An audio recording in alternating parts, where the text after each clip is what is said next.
con fuerza. Venezuela amanece en unidad, porque la fuerza es la unión. La fuerza es la unión, la fuerza es la unión, te digo. Venga toda Venezuela a organizarse. La fuerza es la unión, la fuerza es la unión. Y a poner tu granito de arena, dale por Venezuela. Actívate, en la unión está la fuerza. Por eso te digo que la fuerza es la unión.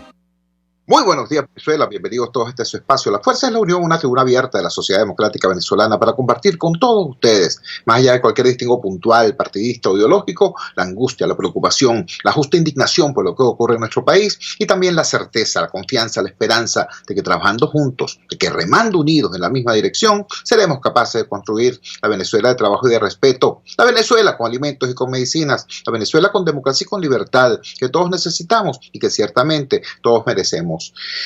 Despedimos el mes de julio. Hoy se acaba el mes de julio. Complejo, duro, como ha sido todo este año, peculiar año 2020. Hay que decirlo también, para nosotros el mes de julio es el mes en que, disculpen la expresión, se terminó la luna de miel, por así decirlo, entre el régimen y el COVID-19. Durante 3 largos meses, todo marzo, abril, mayo, parte de junio, el comportamiento de la pandemia en nuestro país fue un comportamiento atípico en relación al resto de la región.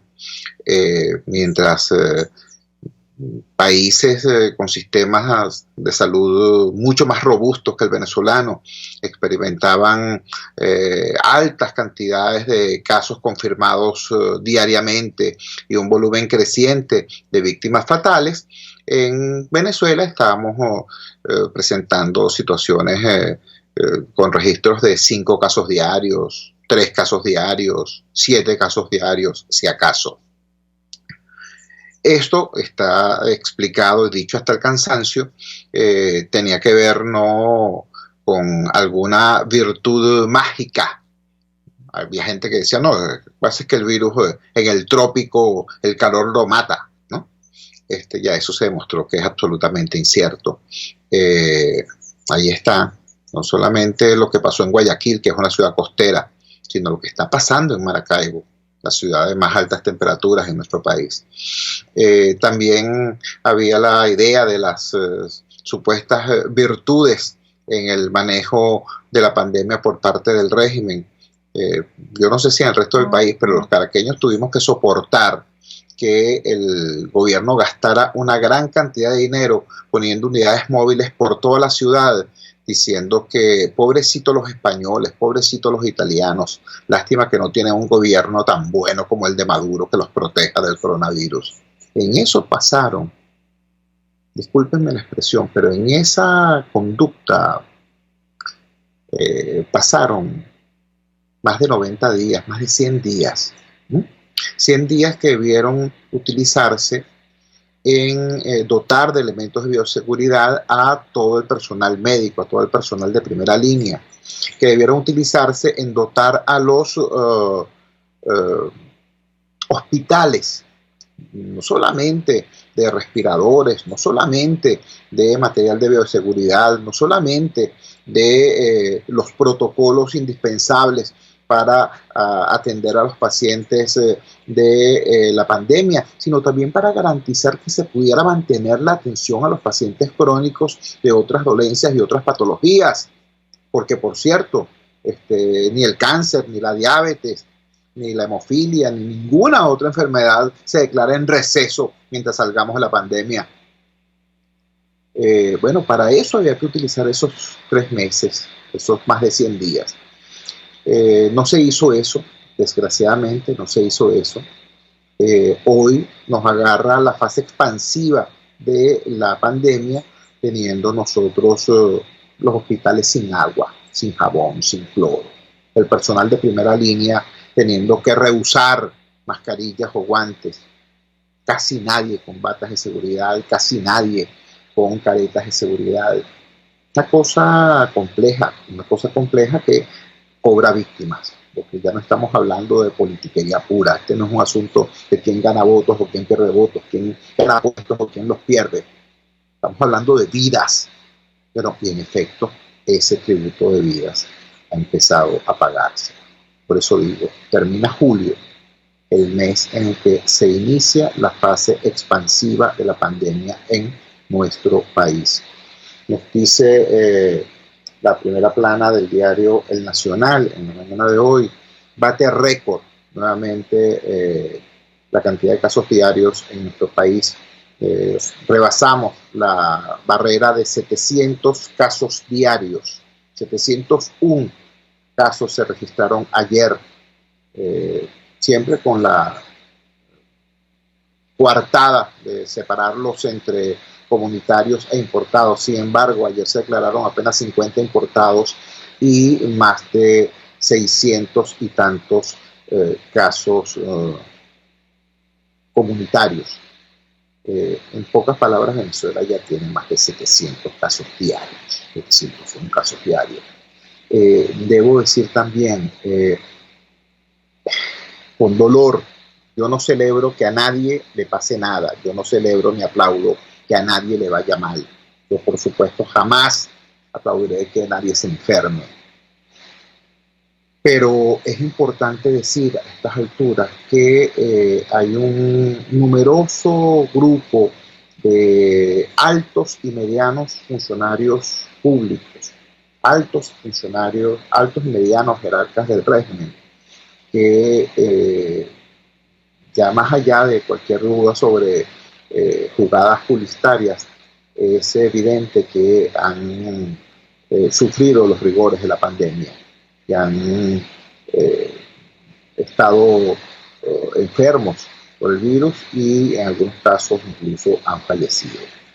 Yo creo entonces que este 31 de julio debemos vivirlo todos desde la certeza de que todos somos vulnerables, todos somos tocables, todos somos afectados potencialmente o directamente por esta situación. En consecuencia, darle un golpe de timón, darle un giro importante a la lógica y la manera como se ha venido enfrentando esta situación es fundamental, tanto desde el punto de vista de los que tienen en sus manos las palancas del poder, como desde el punto de vista de los ciudadanos. Demasiado importante, demasiado importante. Digo todo esto porque además hay un recurso muy de una importancia fundamental, como es el talento. En Venezuela hay recursos de talento importantes puestos al servicio de la sociedad y del Estado para reconducir, reorientar efectivamente la lucha de todos contra este flagelo. En el día de ayer, cerrando el mes, ayer día 30, se produce la emisión de un documento muy importante, un documento emitido por las academias de ciencias físicas, matemáticas y naturales. ¿Recuerdan ustedes? Esta fue la academia que hace más o menos 2 meses y medio advirtió sobre el comportamiento que iba a tener Venezuela en la fase expansiva del virus, en la fase expansiva de la pandemia. Desgraciadamente, en aquella oportunidad, la respuesta del poder fue desdeñosa. Incluso, hay que recordar, pues el señor Diosdado Cabello dijo: habrá que mandarles en la operación Tuntún a esos académicos para ver por qué saben tanto. Bueno, hoy se están cumpliendo todos los pronósticos del modelo matemático planteado por la Academia de Ciencias Físicas, Naturales y Matemáticas. Hoy, desafortunadamente, el señor Cabello está afectado por el virus y ausente de sus actividades regulares como dirigente político y como jerarca del régimen. ¿Por qué digo todo esto?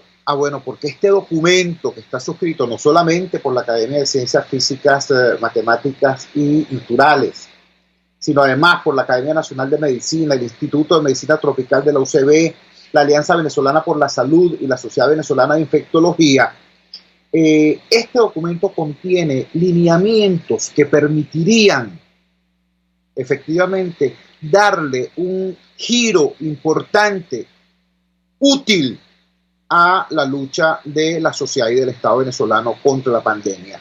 En el programa de hoy vamos a revisar este documento y en el tercer segmento vamos a tener al doctor Julio Castro, quien va a explicar los alcances del mismo y la pertinencia de las propuestas que aquí se hacen. Comparto con ustedes parte del contenido. A continuación, estos planteamientos en 13 claves de estos lineamientos generales. Primero, proponen una política comunicacional de prevención de la enfermedad dirigida a toda la población, incluyendo a grupos especiales como las personas con hipoacusia, es decir, las personas con dificultad para escuchar, invidentes, etnias indígenas, entre otros grupos, fundamentada en la transparencia, que alerte sobre los riesgos asociados a la enfermedad, oriente sobre cómo minimizar el contagio y genere la confianza necesaria para garantizar una respuesta adecuada a la población. Tú no puedes incorporar a la sociedad si la sociedad no está informada de esto. Tú no puedes incorporar a la sociedad a esta lucha en una sociedad polarizada como la que tenemos si pones al frente de la comunicación a personas que experimentan el rechazo de por lo menos la mitad del país, yo diría que muchísimo más. Esa parte del país va de manera sistemática a desconfiar de todo aquello que provenga de ese tipo de vocerías. A eso se refiere de manera extremadamente decente este comunicado de las academias. En segundo lugar, plantean tener una capacidad diagnóstica suficiente, descentralizada y eficiente para la ubicación temprana de focos de contagio en todo el país. Esa capacidad no debería ser menor de 8.000 a 10.000 pruebas de PCR diarias y debe garantizar una respuesta al paciente en no más de 3 días. ¿De qué estamos hablando? Estamos hablando del diagnóstico, ¿vale? Tú no puedes curar lo que no sabes que se está produciendo. Y para tener ese diagnóstico, la prueba que debe ser masificada no es la prueba rápida que ha estado utilizando el gobierno, sino la PCR, la prueba que se hace a partir de la mucosidad nasofaringea. Esa prueba, dice este comunicado, deben aplicarse en promedio entre 8.000 y 10.000 pruebas diarias, lo cual implica también descentralizar el procesamiento de las muestras. No puede seguir eso confinado a los laboratorios que le son cómodos al régimen para monopolizar la información. No, tienen que habilitarse todos los laboratorios que estén disponibles para ello. ¿Para qué? Bueno, para garantizarle además al paciente que va a tener el resultado de su prueba en no más de 3 días. Señores, hay personas que han muerto, que han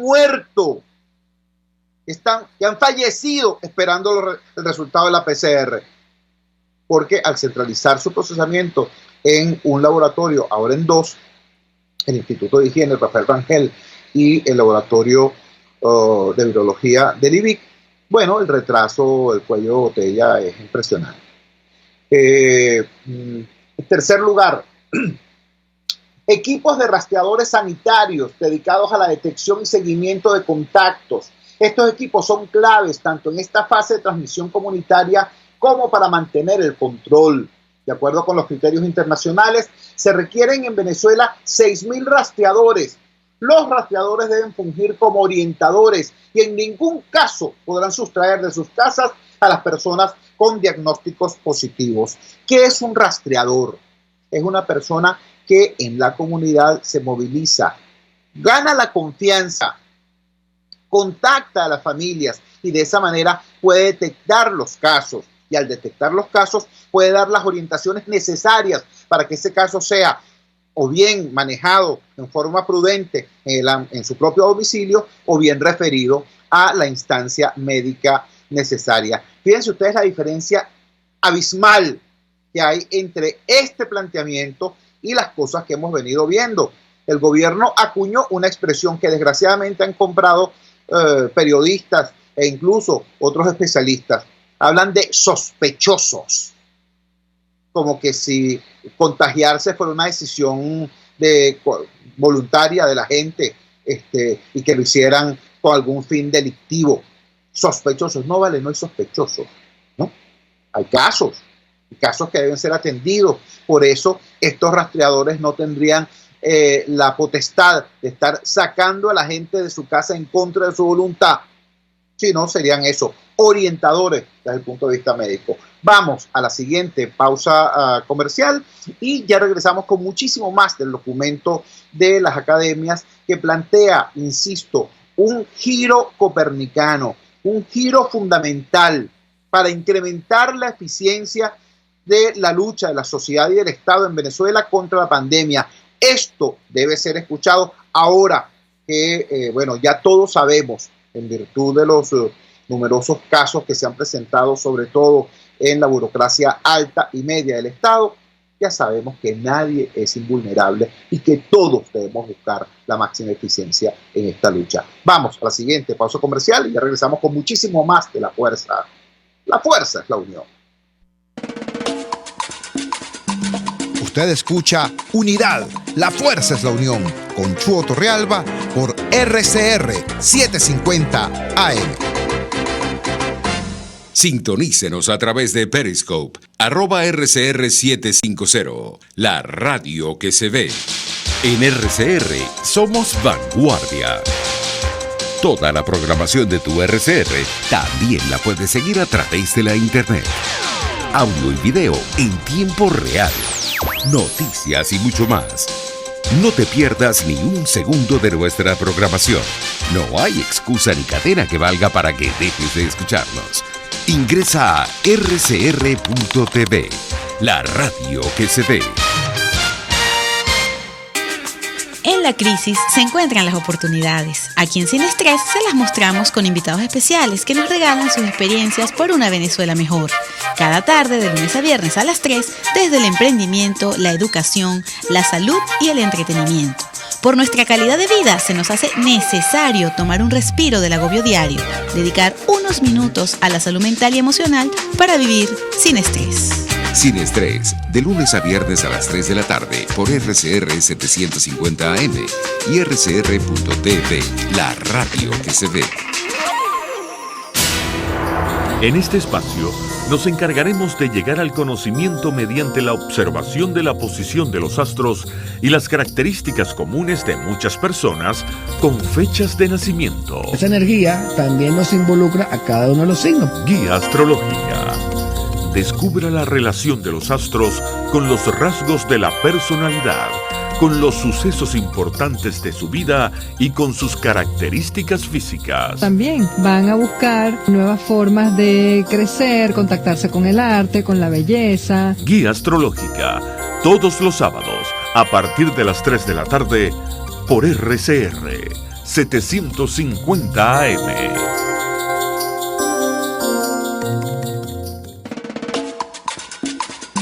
Opinión, ideas en debate. Usted escucha a Chuo Torrealba en Unidad, la fuerza es la unión, por RCR. Regresamos a La Fuerza es la Unión, compartiendo con ustedes el contenido de un documento fundamental emitido ayer por la Academia de Ciencias Físicas, Naturales y Matemáticas, la Academia Nacional de Medicina, el Instituto de Medicina Tropical de la Universidad Central de Venezuela, la Sociedad Venezolana de Infectología y la Alianza Nacional por la Salud. Estos organismos, estas organizaciones plantean un conjunto de propuestas que significan un giro radical en la conducción de la lucha de Venezuela, no del gobierno, de Venezuela, del Estado y de la sociedad contra la pandemia.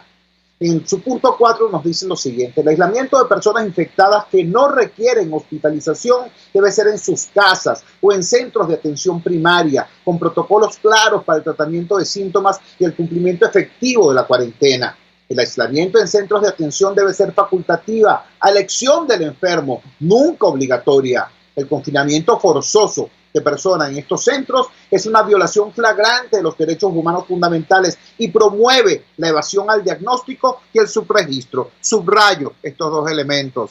Este tipo de prácticas promueve la evasión y en consecuencia el subregistro. Es decir, por tratar de ser más rigurosos, se termina siendo contradictorio con este interés fundamental que es tener un registro adecuado para saber en realidad con qué estamos peleando. Quinto, un sistema hospitalario público y privado con buen nivel de funcionamiento y dotación de recursos humanos preparado, equipos e insumos para el manejo y atención del paciente en estado crítico y para la protección y seguridad del personal sanitario. Sexto, para una población de magnitud acorde con la venezolana, se estima que el número de camas de cuidados intensivos con soporte ventilatorio no debe ser menor a 1.300 camas. El uso de estas camas debe hacerse de acuerdo a criterios médicos claros. Importante subrayar esto. En otro país esto sería ocioso, pero esta es una manera muy elegante de decir que el acceso a las unidades de cuidado intensivo no puede tener que ver con el enchufe. Tiene que ver con, o debe tener que ver con criterios médicos claros, como dicen acá. Séptimo, protocolos de tratamiento ajustables con medicamentos en fase de ensayo o de carácter compasivo, cuya administración debe contar con la evaluación de una comisión de bioética y con la aprobación del enfermo o su representante legal mediante un consentimiento informado y por escrito. Importante esto porque, como se sabe, no existe a nivel planetario o lo que se puede llamar un tratamiento para el virus.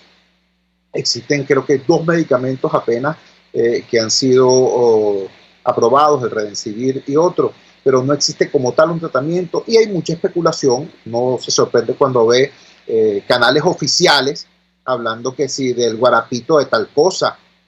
Entonces, esta precisión, repito, no es ociosa en un país como el nuestro. Octavo, un equipo multidisciplinario de expertos conformados por médicos, virólogos, epidemiólogos, matemáticos, profesionales de la salud, sociólogos, economistas y antropólogos debe conformarse para el diseño de políticas públicas dirigidas a la formulación de estrategias y protocolos fundamentados en evidencia científica que minimicen el impacto de la epidemia sobre los diversos sectores de la población. En pocas palabras, zapatero a sus zapatos. Hay que buscar el talento allí donde esté, independientemente de su carnet político, para formular las líneas de conducta de la sociedad y del Estado.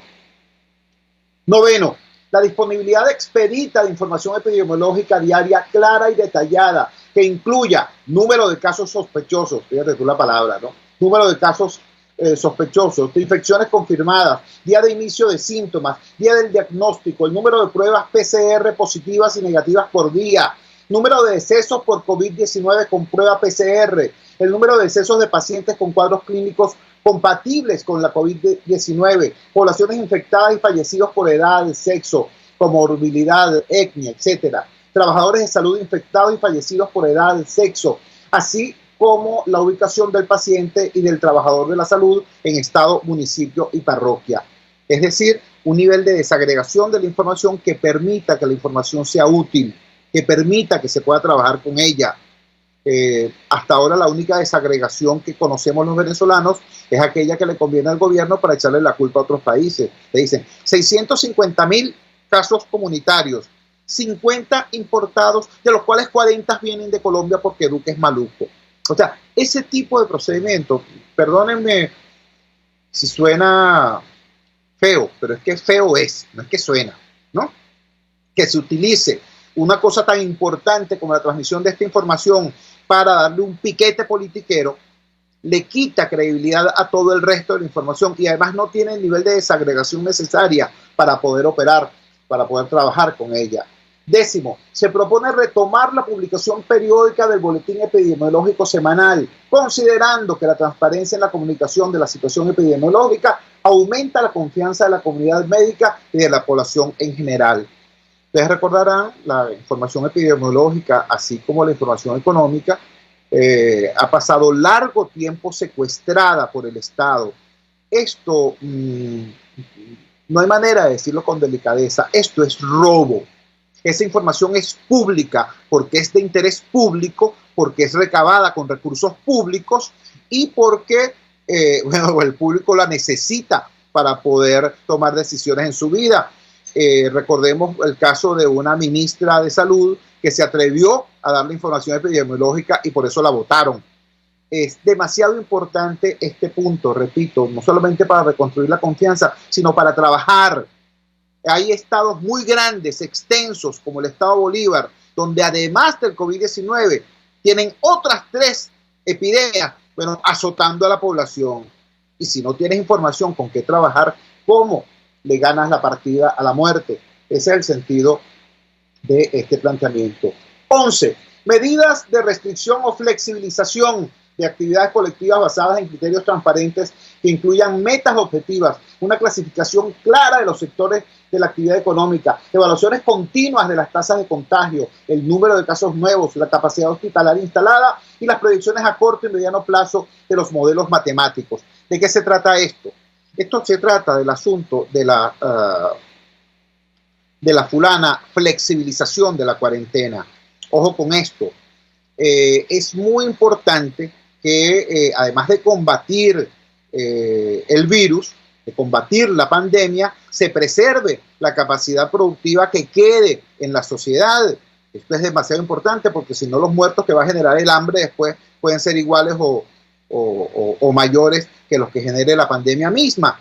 Esto es importante. Ahora, ese pulso de cuándo radicalizar la cuarentena o cuándo flexibilizar la misma, cuándo y dónde, eso tiene que ser, esas decisiones tienen que ser tomadas en base a una plataforma de información seria que te permita decir, bueno, en tal lugar y en tal sector hay condiciones para esto. Y mientras estemos haciendo esto, aprovechemos estas condiciones para optimizar la capacidad de respuesta sanitaria. ¿Por qué? Porque ya se sabe que después de la flexibilización o durante la flexibilización puede haber nuevos brotes, pero vamos a tener, el Estado y la sociedad van a tener la capacidad para atenderlos.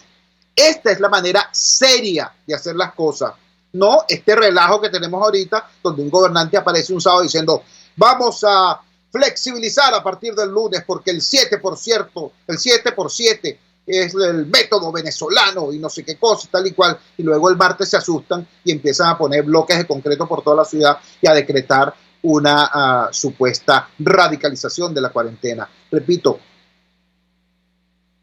estas medidas son necesarias, pero si se aplican de manera desordenada, no generan ningún efecto benefactor, sino que por el contrario, deterioran más aún la confianza y generan más aún desconcierto. Esta propuesta de las academias coloca las cosas en su sitio. 12. Medidas sociales y económicas que permitan el sostén de la economía y la supervivencia de las personas.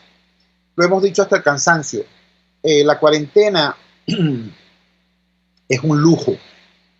El aislamiento, el confinamiento es un lujo.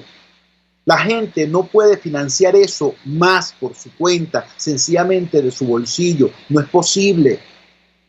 El CLAP no es suficiente. Yo lo denuncié anteayer.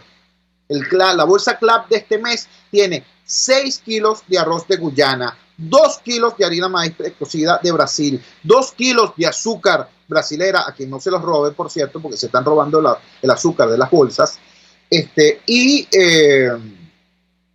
creo que eso, y 2 kilos de pasta alimenticia turca. Esa es la bolsa, ¿no?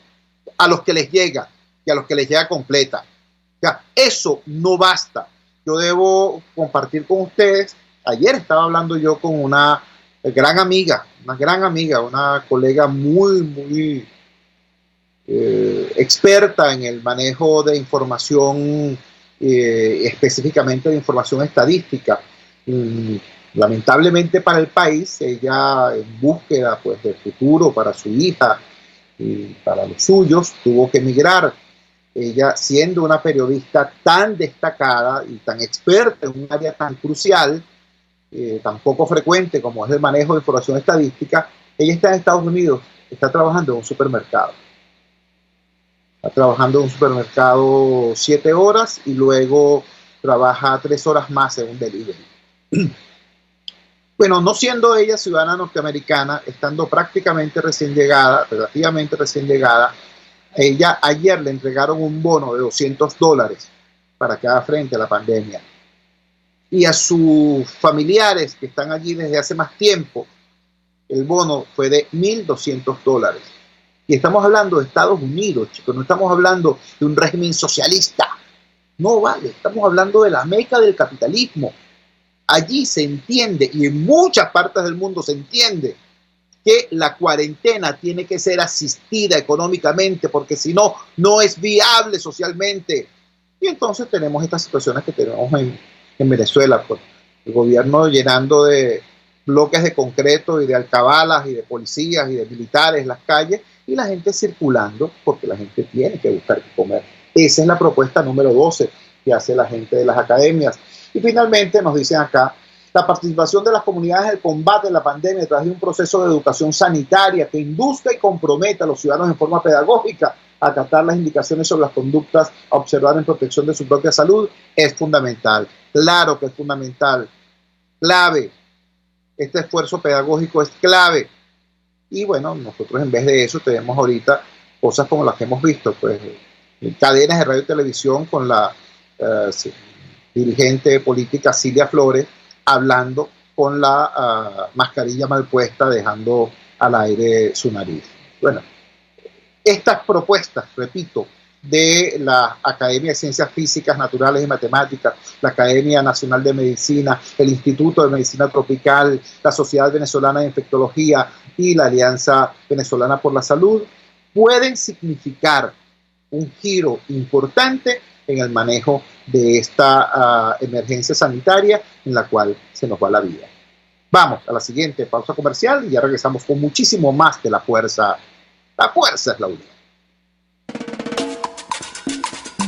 Les estamos presentando Unidad, la fuerza es la unión, solo por RCR 750 AM.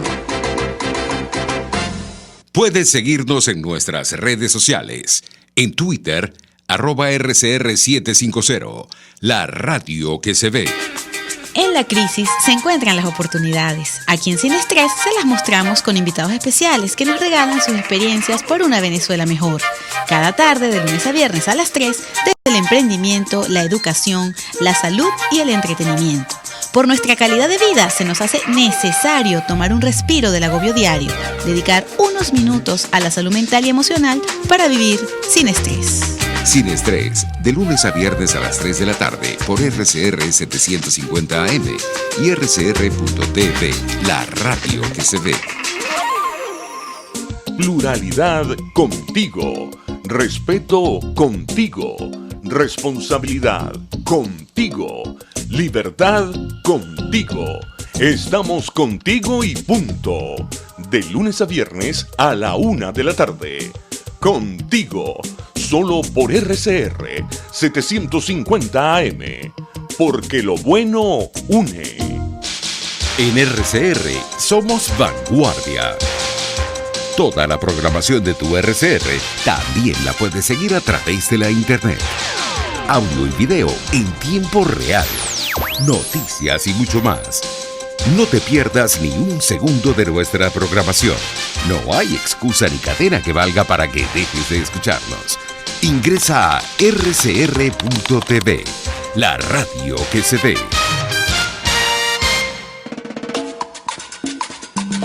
Les estamos presentando Unidad, la fuerza es la unión, solo por RCR 750 AM.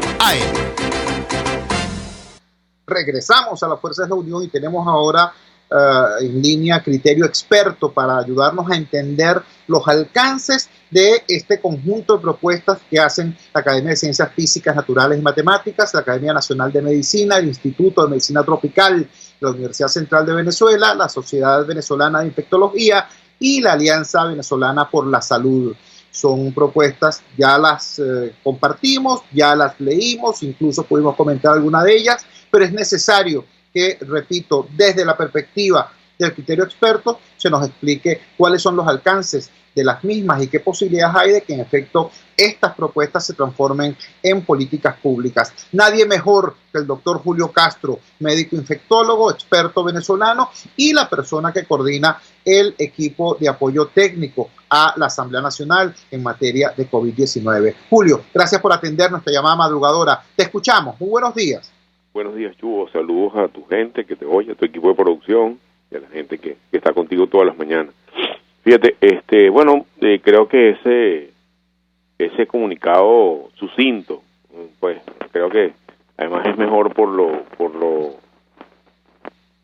corto y por lo impactante, que lo puedes, por Twitter en caracteres hay que hacer varios, pues, pero es fácil difundirlo. Es una concreción de ideas y opiniones que nosotros tenemos técnicas sobre el manejo de la epidemia. Esto no es la primera epidemia que tenemos, primero que todo, ya hemos tenido otras epidemias antes. El manejo de la epidemia más o menos tiene un protocolo bastante similar en el mundo entero. Esta epidemia ha sido un poco diferente, hay que reconocerlo. Pero a pesar de eso es lo mismo que estamos diciendo desde el día 1, desde el día 13 de marzo, que fue el primer caso. No hemos ido cambiando nuestro discurso. Este es un discurso técnico que ha sido consensuado, que se discute día a día, semana a semana, dependiendo cómo va la situación. Y de alguna manera es lo que están haciendo en otros países. Yo no diría que es nada particularmente novedoso, pero sí es muy diferente lo que está haciendo el alto gobierno en relación al manejo de la epidemia, donde ponen barricaje concreto en vez de poner gente que rastree quiénes son los casos, donde seguimos con el tema del diagnóstico de los laboratorios. Anteayer hablaba con alguien del Ministerio de Salud colombiano, y cuando hablamos sobre el tema le preguntaba que cuántos laboratorios están haciendo PCR en Colombia, y me dijo 81. Yo la verdad me sorprendí. Yo estaba en una cuenta como de 40.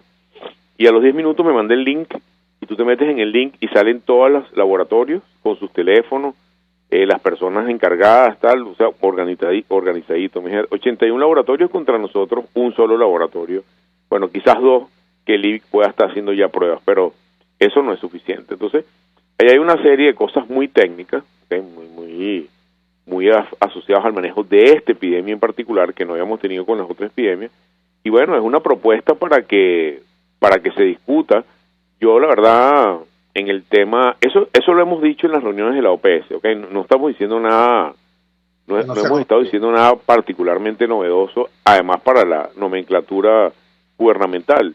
Todo eso lo hemos discutido inclusive personalmente, pero la verdad ha habido poca respuesta. Una de las cosas que más hemos propuesto, no de ahorita, ojo, eso no es nada nuevo, sino también es anterior, es que las sociedades médicas venezolanas o científicas, porque no solamente son médicas, en esta epidemia, como lo dice claramente el comunicado, necesitas tener un equipo multidisciplinario, necesitas economistas, necesitas antropólogos, necesitas sociólogos, necesitas estadísticos, o sea, necesitas mucha gente que en su área de conocimiento es muy buena, para entender mejor el fenómeno. Entonces le hemos dicho, mira, nosotros estamos dispuestos a ayudar, nosotros estamos en la misma tormenta, entonces estamos dispuestos a ayudar, y lamentablemente, creo que las opiniones vienen de otras partes, porque hasta ahora ninguna de esas sociedades ha sido llamada, y ni siquiera para oír su opinión, Hay un comité terapéutico nacional, en teoría, que es el que pone como las normas o el protocolo, que está bien que tengas un protocolo. Lo que no está bien es que no discutas el protocolo con quienes usamos el protocolo. Entonces, tú no puedes tener un comité terapéutico nacional de gente que no trata a nadie. Eso no tiene sentido. O sea, los que estamos tratando esos pacientes son los médicos de los hospitales y los médicos de las clínicas.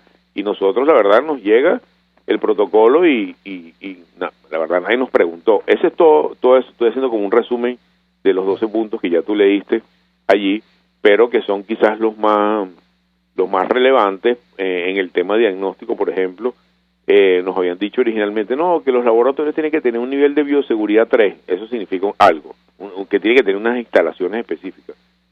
Se le preguntó a la OPS y la OPS dijo, no, es verdad, el nivel de seguridad que se puede tener es un nivel de bioseguridad 2, y mientras nosotros tengamos laboratorios, que sí los hay en Venezuela, además del IVIC, hay varios del mundo académico, en el interior inclusive, que tienen equipos, tienen el protocolo de bioseguridad, tienen personas entrenadas haciendo PCR, están haciendo PCR, tienen equipos.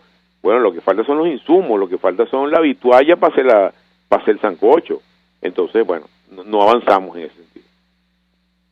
Estamos conversando con Julio Castro. Julio Castro es médico infectólogo venezolano, es un experto que nos ha orientado desde el día 1 de esta crisis en esta tarea, pues, de intentar difundir criterios acordes Recuerdo que la primera persona que yo le escuché que además de la pandemia teníamos una infodemia fue a Julio para señalar y advertir sobre los peligros de difundir información errada. Por eso siempre buscamos criterios expertos. Julio, esta pregunta que te voy a hacer escapa un poco a la consideración técnica, pero es indispensable. Este documento, en este momento de la crisis, en este momento de la emergencia sanitaria, cuando estando ya en la fase expansiva, tenemos a una importante cantidad de funcionarios medios e incluso altos funcionarios afectados por la pandemia, es decir, ya físicamente incluso el gobierno y el alto gobierno sabe que esto no es simplemente material de propaganda, que esto tiene algunos costos elevados desde el punto de vista humano. ¿Crees tú que este documento encuentre la posibilidad de ser debatido para de alguna manera reorientar lo que debe ser la lucha del Estado y de la sociedad frente a la pandemia? Es decir, podríamos tener, para hablar en términos futbolísticos, como hicieron los chilenos, por cierto, ellos también lo discutieron así, ¿cómo hacemos para tener un segundo tiempo en este partido contra la pandemia? ¿Crees que eso sea factible? ¿Qué tendríamos que hacer para que eso sea factible en todo caso? Te escuchamos. Fíjate, Chuy, yo soy optimista, yo creo que sí porque primero la presión va en aumento, ¿ok? La presión va en aumento para todos, no solamente para el alto gobierno, la presión va en aumento para todos los ciudadanos, para los médicos, para las instituciones, para todo el mundo, y eso implica una revisión de que lo que está haciendo no está funcionando, ¿okay? Hay un elemento claro ahí, o sea, quien diga que está funcionando, bueno, creo que tienen que ir a hacerse una tomografía, pero de la cabeza, ¿okay? Entonces, entendiendo que la situación no está funcionando y ya tú tienes instituciones comprometidas, tienes instituciones de las Fuerzas Armadas, tienes instituciones, como tú dijiste, políticas, instituciones del orden gremial, o sea, aquí esto le está pegando a todo el mundo, tienes que, mira, ven acá, ¿qué podemos hacer? ¿Qué es lo que hay que hacer? Entonces, y teniendo de garante la OPS, yo siempre soy muy confiado de eso, y hay gente que me ataca por eso, pero a mí no me preocupa, que estoy alguien por Twitter como denigrándome, me decían que yo trabajaba con la Organización Mundial de la Salud, lo cual no es verdad, pero tampoco más bien me enorgullecería, eso no es un insulto para mí, y de hecho hemos trabajado como asesores en epidemias para la OPS, no en esta epidemia, sino en otras epidemias, para tratar de resolver las cosas, o sea que hay gente con experiencia. Entonces yo creo que sí hay margen, yo espero que adelantemos en eso. He visto algunos escritos por allí que supuestamente son declaraciones del ministro, pero no las hemos recibido formalmente, que avanzan un poco, por ejemplo, en el tema diagnóstico, ojalá sea así, en el tema de algunas definiciones que creo que son básicas. Yo creo que, mira, ya no puedes aguantar tener gente sin síntomas en los hospitales, eso no tiene sentido, ¿okay? Es una cosa, lógica. Entonces, si tienes, suponte que tenga 10.000 casos sospechosos, que tiene sentido de que tengas 8.000 personas en los hospitales sin ningún síntoma, cuando ya empiezas a notar que tienes personas con insuficiencia respiratoria que sí tienen que estar en el hospital, ese es el que necesita que esté en el hospital. Entonces, bueno, yo creo que te das cuenta de tus errores, finalmente en algún momento, ojalá no sea muy tarde, para poder entonces yo diría que sí, y estamos presionando por todas las vías, y esas vías incluyen algunas vías, digamos, del mundo de la fe, del mundo de la política, del mundo del deporte, del mundo de los influencers. Nosotros estamos presionando por todos lados, a ver qué pasa. No es casual, y creo que tiene mucho que ver además con lo que comentaste en la infodemia. El primer punto del comunicado tiene que ver con la educación y la información. Si todos no entendemos, y esto es un mensaje para todos, que las comunidades tienen que ser el principal aliado de los gobiernos para atender la epidemia, no vamos a salir peor de esto de lo que estamos ahorita. Es un elemento central, y tú, para que la comunidad sea un aliado, tienes que informarla transparente, tienes que educarla. Eso es muy importante, y eso no se está haciendo. Por favor, Julio, repite, porque cuando dijiste esto es muy importante, allí tuvimos un bache en la comunicación. Que es muy importante y está de primero en los puntos de la comunicación que hicimos por la academia y las sociedades, la educación y la información para evitar el tema de la infodemia. Nosotros tenemos que tener un canal de comunicación directo, transparente y confiable de las autoridades con los ciudadanos, porque si los ciudadanos no se sienten como parte del problema y colaboran, porque esto es un problema de todo, va a ser mucho más difícil el combate a la epidemia. Entonces, cuando tú te metes a la página web de BTV, porque yo me meto cuando no tengo chance de oír parte de todos los días, lo primero que te sale es una propaganda del doctor Sirio Quintero, que es una farsa. O sea, es parte de la infodemia. Entonces tú dices, bueno, ¿cómo es esto que un día mandan malojillo por el Twitter el Twitter del Ministerio de Ciencia y Tecnología y te metes a la página oficial del canal del Estado y tienes unas cosas que no están aceptadas por ninguna institución seria del mundo en el manejo de la epidemia? Entonces tú dices, bueno, das un paso para atrás y dos para adelante. Entonces, así es muy difícil manejar la epidemia. Entonces tenemos que acordar esas cosas, tenemos que acordar lo que sí sirve y lo que no sirve, y hay que decírselo de forma clara a la gente para que la gente no esté creyendo en pajaritos preñados, y tenemos que avanzar con este tema porque la epidemia no da tregua, la epidemia no se va a ir sola, eso tenemos que entenderlo. No es que el virus se va a cansar de los venezolanos, entonces se va a ir para Guyana, no. Mientras no hagamos las cosas seriamente, el virus va a seguir cobrando enfermos y va a seguir cobrando vidas. Eso es un mensaje claro que tiene que entender el alto gobierno, y ahí está puesto en forma respetuosa, en forma técnica, y bueno, ahora la pelota está en el campo de ellos. Así es. Julio, finalmente, sobre esta precisión que hiciste a propósito de los pacientes asintomáticos versus aquellos que sí necesitan con urgencia la atención en servicios o incluso en unidades de cuidado intensivo, por favor, háblanos de la diferencia que hay entre tener COVID-19 y desarrollar la enfermedad. Te digo esto porque ya vivimos en una ocasión hace años en la terrible situación cuando se confundió el ser VIH positivo y tener SIDA. Eso generó estigma social, y eso a su vez generó ocultamiento, evasión y subregistro, dañando entonces las posibilidades de atender con eficiencia aquel flagelo. Explícanos ahora cuál es la diferencia que hay entre ser positivo en COVID-19 y en efecto tener la enfermedad del coronavirus. Si vemos el espectro de todos los pacientes con coronavirus, tenemos tres grandes grupos, ¿okay? El grupo de las personas que teniendo virus en su sangre y pudiendo transmitirla, no tienen absolutamente ningún síntoma. Cuando digo no tienen ningún síntoma, es ninguno. No hay forma de identificarlo. Entonces, ¿cómo tú identificas a estos pacientes? Porque haces muchas pruebas de PCR, por ejemplo. Buscas un contacto, buscas una persona positiva, alrededor de esa oficina hay 20 contactos, y tú muestreas a los 20 contactos.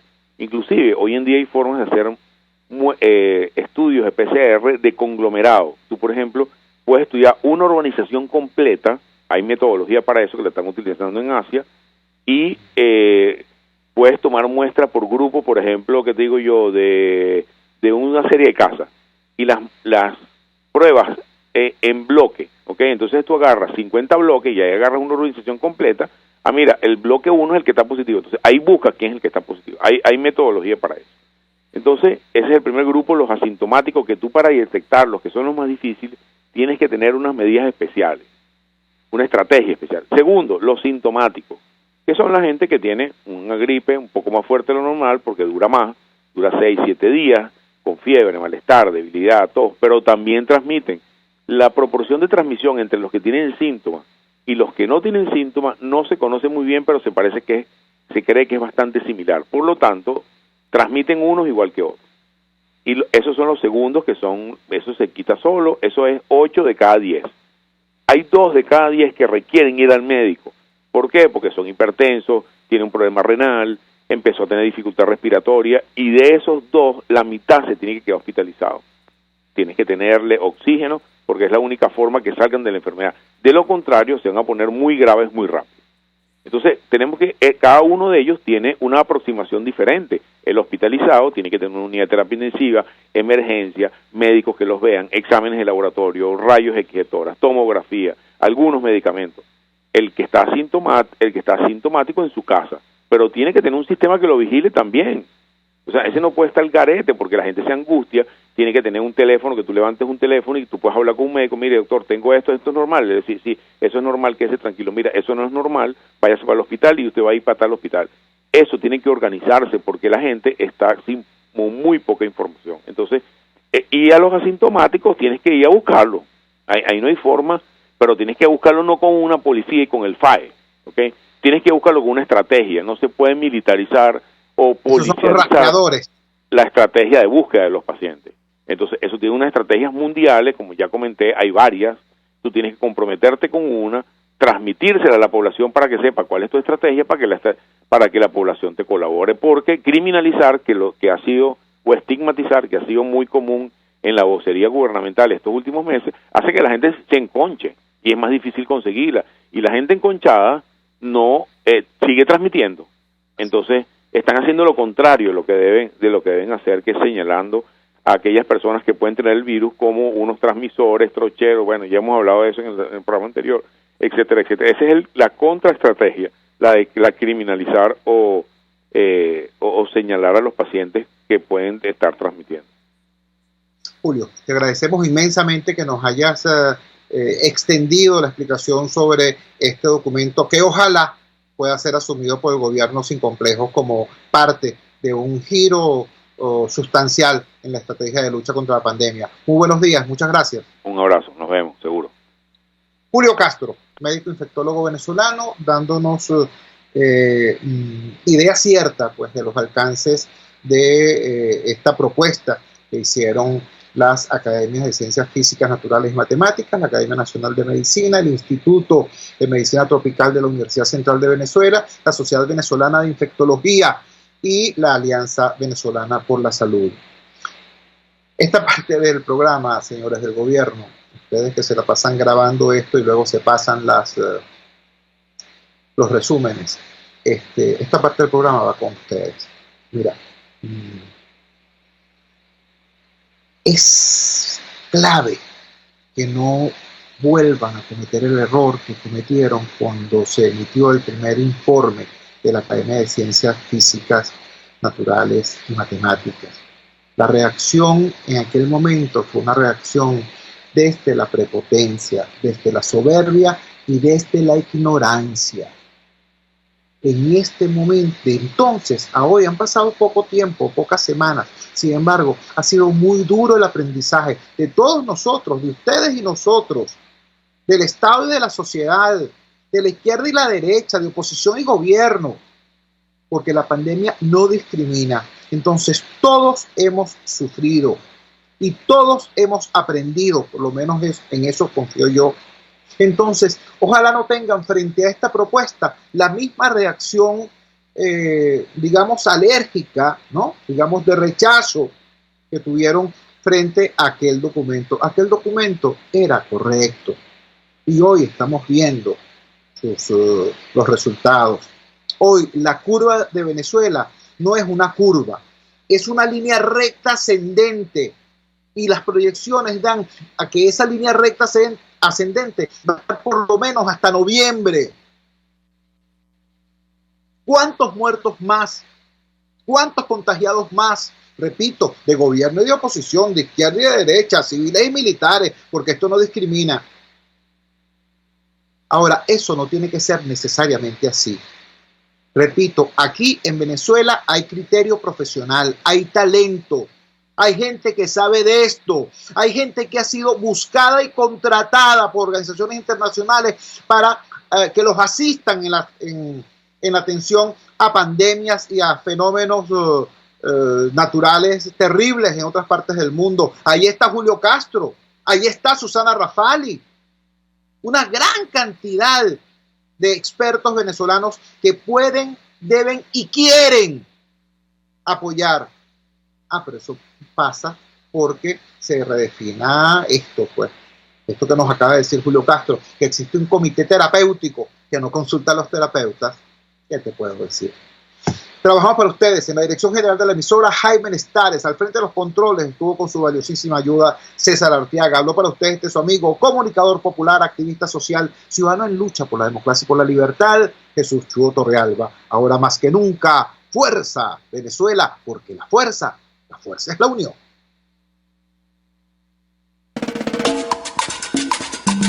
RCR presentó Unidad, la fuerza es la unión, con Chuo Torrealba, solo por RCR 750 AM.